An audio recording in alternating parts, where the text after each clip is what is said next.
Good evening and welcome back to Prime of Midlife. It's Thursday evening and this evening we are talking farmers and the farmers' strike and such things. And we support our farmers. We try desperately hard to support our farmers. And the new rules that after the first million farms pay inheritance tax at 20%, I think is going to make life very difficult for our farmers. Now, yes, I know there's a lot of people going, good grief, £1 million, blah, blah, blah. There's plots in my area, and I'm talking plots with houses on them that go for over £1 million. Sorry, that was the pot lids. The dog's scurrying under my feet. There are farms where 70 odd acres is £1 million.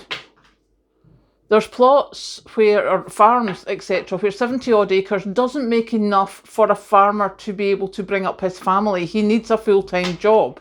He's inherited the farm and it's not cost effective.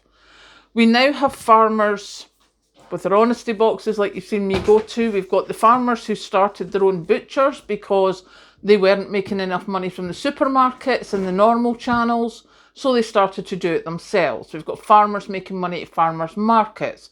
We've got meat boxes for sale on TikTok, which I'm dead impressed with, I have to say. Lancashire meat boxes.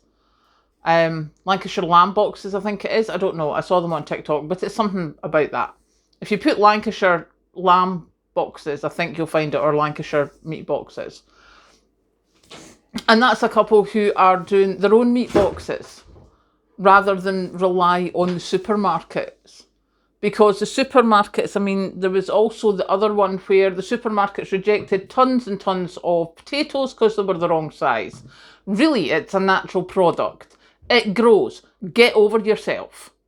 So, yes, this is the thing. But I remember years ago reading an article about the farms and the supermarkets, and one of the farmers said, he said, what happens is every time our buyer moves, gets promoted, leaves the job, does whatever, there's a new buyer comes in and he wants to make his name by cutting the price, by reducing the price, by, not costing his supermarket as much.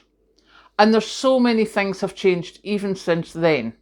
So off I went today and I went and spoke to my farming contact. She knows who she is. I was like, right, what's happening with this strike? Is this strike happening? And she's like, I don't think so. Certainly not up here.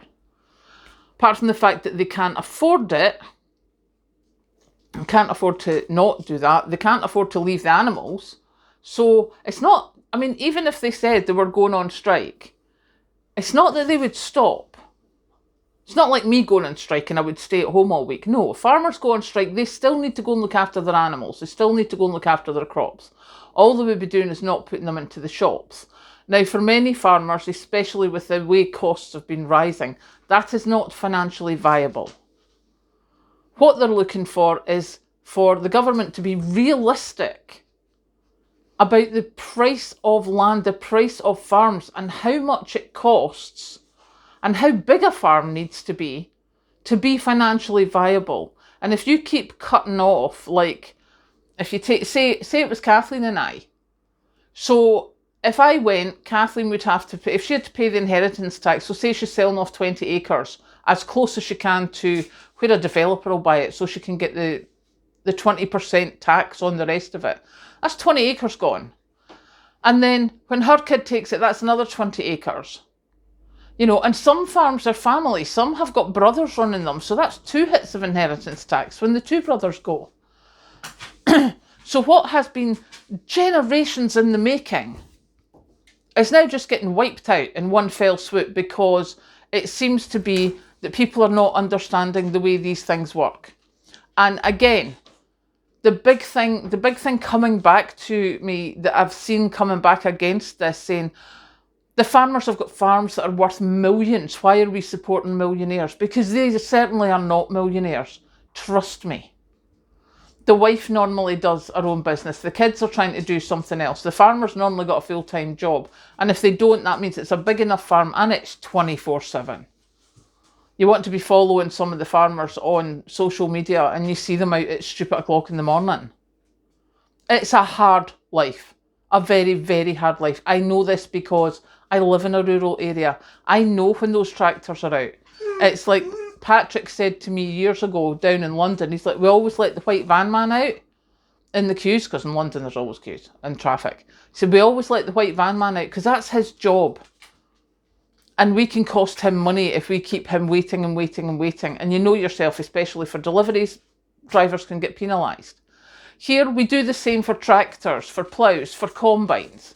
If you see them out and about, you pull in, you let them past. You know, if you see them coming towards you, you pull in, you let them go. Because they are on the go from dusk till dawn.